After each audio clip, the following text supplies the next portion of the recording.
श्रावण सोमवार की कथा के अनुसार अमरपुर नगर में एक धनी व्यापारी रहता था। दूर दूर तक उसका व्यापार फैला हुआ था। नगर में उस व्यापारी का सभी लोग मान सम्मान करते थे।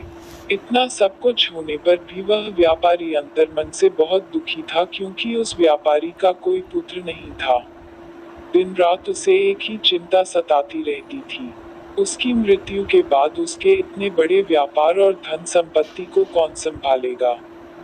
पुत्र पाने की इच्छा से वह व्यापारी प्रति सोमवार भगवान शिव की व्रत पूजा किया करता था। सायंकाल को व्यापारी शिव मंदिर में जाकर भगवान शिव के सामने घी का दीपक जलाया करता था। उस व्यापारी की भक्ति देखकर एक दिन पार्वती ने भगवान शिव से कहा, हे प्राणनाथ, यह व्यापारी आपका सच्चा भक्त है। कितने दिनों से यह सोमवार का व्रत और पूजा नियमित कर रहा है। भगवान आप इस व्यापारी की मनोकामना अवश्य पूर्ण करें। भगवान शिव ने मुस्कुराते हुए कहा, हे पार्वती, इस संसार में सबको उसके कर्म के अनुसार फल की प्राप्ति होती है। प्राणी जैसा कर्म करते हैं, उन्हें वैसा ही फल प्राप्त होता है। इसके बावजूद पार्वती जी नहीं मानी। उन्होंने आग्रह करते हुए कहा, नहीं प्राणनाथ, आपको इस व्यापारी की इच्छा पूरी करनी ही पड़ेगी। यह आपका अनन्य भक्त है। प्रति सोमवार आपका विधिवत व्रत रखता है और पूजा अर्चना के बाद आपको भोग लगाकर एक समय भोजन ग्रहण करता है। आपको इसे पुत्र प्राप्ति का वरदान देना ही होगा। पार्वती का इतना आग्रह देखकर भगवान शिव ने कहा, तुम्हारे आग्रह पर मैं इस व्यापारी को पुत्र प्राप्ति का वरदान देता हूँ, लेकिन इसका पुत्र 16 वर्ष से अधिक जीवित नहीं रहेगा। उसी रात भगवान शिव ने स्वप्न में उस व्यापारी को दर्शन देकर उसे पुत्र प्राप्ति का वरदान दिया और उसके पुत्र के 16 वर्ष तक जीवित रहने की बात भी बताई। भगवान के वरदान से व्यापारी को खुशी तो हुई, लेकिन पुत्र की अल्पायु की चिंता ने उस खुशी को नष्ट कर दिया। व्यापारी पहले की तरह सोमवार का विधिवत व्रत करता रहा। कुछ महीने पश्चात उसके घर अति सुंदर पुत्र उत्पन्न हुआ। पुत्र जन्म से व्यापारी के घर में खुशियां भर गईं। बहुत धूमधाम से पुत्र जन्म का समारोह मनाया गया। व्यापारी को पुत्र जन्म की अधिक खुशी नहीं हुई, क्योंकि उसे पुत्र की अल्पायु के रहस्य का पता था। यह रहस्य घर में किसी को नहीं मालूम था। विद्वान ब्राह्मणों ने उस पुत्र का नाम अमर रखा। जब अमर 12 वर्ष का हुआ तो शिक्षा के लिए उसे वाराणसी भेजने का निश्चय हुआ। व्यापारी ने अमर के मामा दीपचंद को बुलाया और कहा कि अमर को शिक्षा प्राप्त करने के लिए वाराणसी छोड़ आओ। अमर अपने मामा के साथ शिक्षा प्राप्त करने के लिए चल दिया। रास्ते में जहाँ भी अमर और दीपचंद रात्रि विश्राम के लिए ठहरते, वहीं यज्ञ करते और ब्राह्मणों को भोजन कराते थे। लंबी यात्रा के बाद अमर और दीपचंद एक नगर में पहुंचे। उस नगर के राजा की कन्या के विवाह की खुशी में पूरे नगर को सजाया गया था। निश्चित समय पर बारात आ गई, लेकिन वर का पिता अपने बेटे के एक आंख से काने होने के कारण बहुत चिंतित था। उसे इस बात का भय सता रहा था कि राजा को इस बात का पता चलने पर कहीं वह विवाह से इनकार न कर दे। इससे उसकी बदनामी होगी। वर के पिता ने अमर को देखा तो उसके मस्तिष्क में एक विचार आया। उसने सोचा, क्यों न इस लड़के को दूल्हा बनाकर राजकुमारी से विवाह करा दूं। विवाह के बाद इसको धन देकर विदा कर दूंगा और राजकुमारी को अपने नगर में ले जाऊंगा।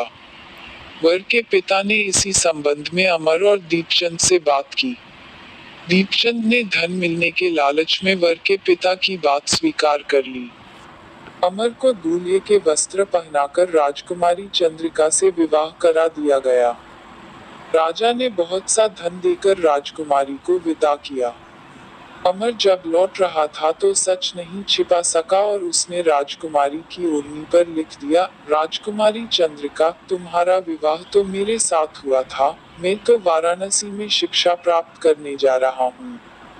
अब तुम्हें जिस नवयुवक की पत्नी बनना पड़ेगा, वह कान्हा है। जब राजकुमारी ने अपनी ओढ़नी पर लिखा हुआ पढ़ा तो उसने काने लड़के के साथ जाने से इनकार कर दिया। राजा ने सब बातें जानकर राजकुमारी को महल में रख लिया। उधर अमर अपने मामा दीपचंद के साथ वाराणसी पहुंच गया। अमर ने गुरुकुल में पढ़ना शुरू कर दिया। जब अमर की आयु 16 वर्ष पूरी हुई तो उसने एक यज्ञ किया। यज्ञ की समाप्ति पर ब्राह्मणों को भोजन कराया और खूब अन्न वस्त्र दान किए। रात को अमर अपने शयन कक्ष में सो गया। शिव के वरदान के अनुसार शयनावस्था में ही अमर के प्राण पखेरु उड़ गए। सूर्योदय पर मामा अमर को मृत देखकर रोने पीटने लगा। आसपास के लोग भी एकत्र होकर दुख प्रकट करने लगे।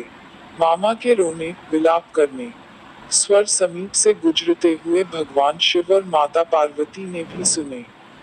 पार्वती जी ने भगवान से कहा, प्राणनाथ, मुझसे इसके रोने के स्वर सहन नहीं हो रहे। आप इस व्यक्ति के कष्ट अवश्य दूर करें। भगवान शिव ने पार्वती जी के साथ अदृश्य रूप में समीप जाकर अमर को देखा तो पार्वती जी से बोले, पार्वती, यह तो उसी व्यापारी का पुत्र है। मैंने इसे 16 वर्ष की आयु का वरदान दिया था। इसकी आयु तो पूरी हो गई। पार्वती जी ने फिर भगवान शिव से निवेदन किया, हे प्राणनाथ, आप इस लड़के को जीवित करें, नहीं तो इसके माता पिता पुत्र की मृत्यु के कारण रो रो कर अपने प्राणों का त्याग कर देंगे। इस लड़के का पिता तो आपका परम भक्त है। वर्षों से सोमवार का व्रत करते हुए आपको भोग लगा रहा है। पार्वती के आग्रह करने पर भगवान शिव ने उस लड़के को जीवित होने का वरदान दिया और कुछ ही पल में वह जीवित होकर उठ बैठा। शिक्षा समाप्त करके अमर मामा के साथ अपने नगर की ओर चल दिया। दोनों चलते हुए उसी नगर में पहुंचे जहां अमर का विवाह हुआ था। उस नगर में भी अमर ने यज्ञ का आयोजन किया। समीप से गुजरते हुए नगर के राजा ने यज्ञ का आयोजन देखा। राजा ने अमर को तुरंत पहचान लिया। यज्ञ समाप्त होने पर राजा अमर और उसके मामा को महल में ले गया और कुछ दिन उन्हें महल में रखकर बहुत सा धन वस्त्र देकर राजकुमारी के साथ विदा किया। रास्ते में सुरक्षा के लिए राजा ने बहुत से सैनिकों को भी साथ भेजा। दीपचंद ने नगर में पहुंचते ही एक दूत को घर भेजकर अपने आगमन की सूचना भेजी। अपने बेटे अमर के जीवित वापस लौटने की सूचना से व्यापारी बहुत प्रसन्न हुआ। व्यापारी ने अपनी पत्नी के साथ स्वयं को एक कमरे में बंद कर रखा था। भूखे प्यासे रहकर व्यापारी और उसकी पत्नी बेटे की प्रतीक्षा कर रहे थे। उन्होंने प्रतिज्ञा कर रखी थी कि यदि उन्हें अपने बेटे की मृत्यु का समाचार मिला तो दोनों अपने प्राण त्याग देंगे। व्यापारी अपनी पत्नी और मित्रों के साथ नगर के द्वार पर पहुंचा। अपने बेटे के विवाह का समाचार सुनकर पुत्रवधू राजकुमारी चंद्रिका को देखकर उसकी खुशी का ठिकाना न रहा। उसी रात भगवान शिव ने व्यापारी के स्वप्न में